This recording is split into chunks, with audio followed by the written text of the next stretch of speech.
Most raised bed soil eventually turns into junk, and you might not even realize it until your plants start struggling. Everything can look completely fine at first. Your plants are growing, your harvests are looking good, but underground, the soil structure is already breaking down. Your plants stop growing and your harvest slow down, not because of anything you did wrong, but because the soil itself turned into junk. Now it's that time of the year to get soil for your raised beds. And today I'm going to show you exactly what makes the difference between soil that lasts for years and soil that turns into junk, so you know exactly what to choose for your raised beds this spring. The soil I'm filling this bed with was used in my raised beds for over a year. And when I took those beds down, I saved it. And look at this. It's still loose. It's still open. It still has plenty of structure. It never collapsed. This is exactly what healthy raised bed soil should look like after a full growing season. Look at this. This is my brand new raised bed that I built this season. It's 3 feet tall, and I built it this height for a reason. It's easier to work with without bending down, and it gives roots far more space to grow because root depth is only as deep as your soil. Now here's where this matters. Some gardeners like to fill the bottom portion with sticks, leaves, or yard debris, and that's a perfectly valid option, but it does reduce how much soil you need and lowers the cost. But those materials continue breaking down over time and they settle. And that makes your usable soil layer shallower and limits root depth, and oftentimes you have to add more soil later. I'm filling this entire bed with it and it will still hold its structure. And this is the exact same soil I use in my existing raised beds. Healthy growth like this starts underground before you even see it above the ground. Strong roots create strong plants, but weak soil creates weak roots. This is why it matters. The soil you choose determines whether your beds stay productive like this one or slowly turn into junk. And here's the difference. Many cheap mixes rely heavily on raw wood chips, fresh bark, sawdust, or partially composted fillers. Now, while the soil might look really good right now, these materials will actively start decomposing after you fill your beds. And as they break down, they pull nitrogen away from your plants. Plants begin yellowing, slowing down, struggling, even when you're watering properly. At the same time, the soil structure begins collapsing. Airspace disappears, the soil becomes dense and compacted, the roots can't breathe, and that's when productive beds slowly turn to junk. This is the raised bed mix I've been using in my garden. Bumper crop raised bed mix.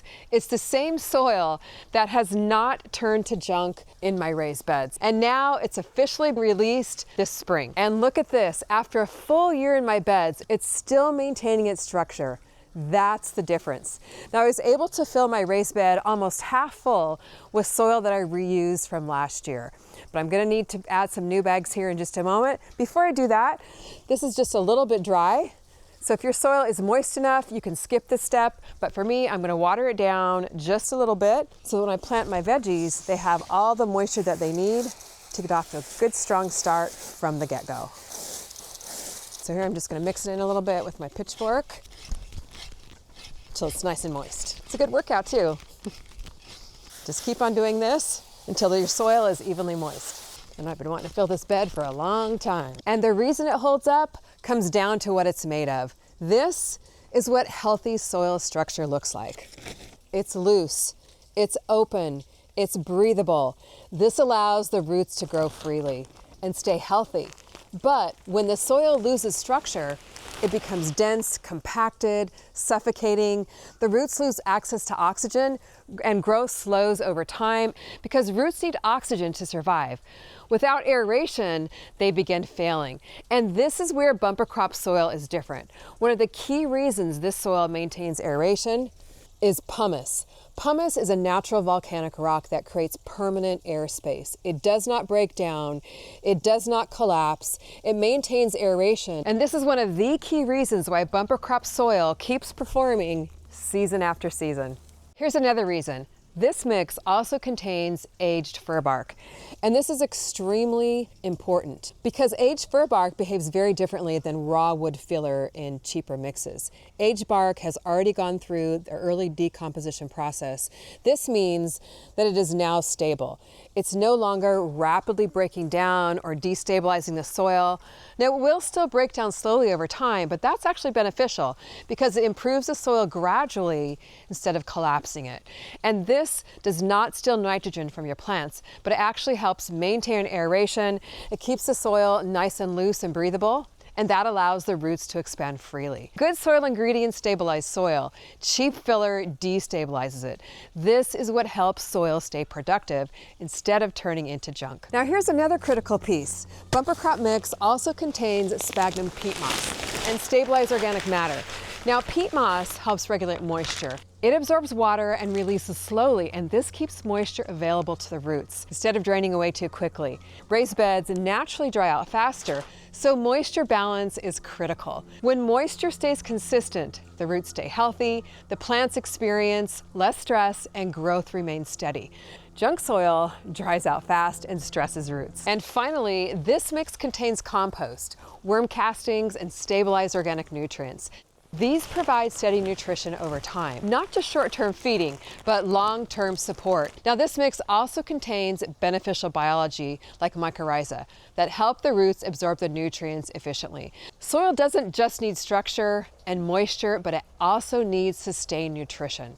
When the nutrients remain stable, the plants continue growing strong, season after season after season. Junk soils often contain very little nutrition. Over time, the plants weaken, the growth slows, and that soil often turns to junk. My new raised bed is filled with soil, ready to install drip irrigation, and ready to plant. And if there's anywhere you don't want to skimp, it's with the soil. It is the biggest investment you're going to make in your garden, but by far the most important one, because this is what's going to make your plants either fail or thrive.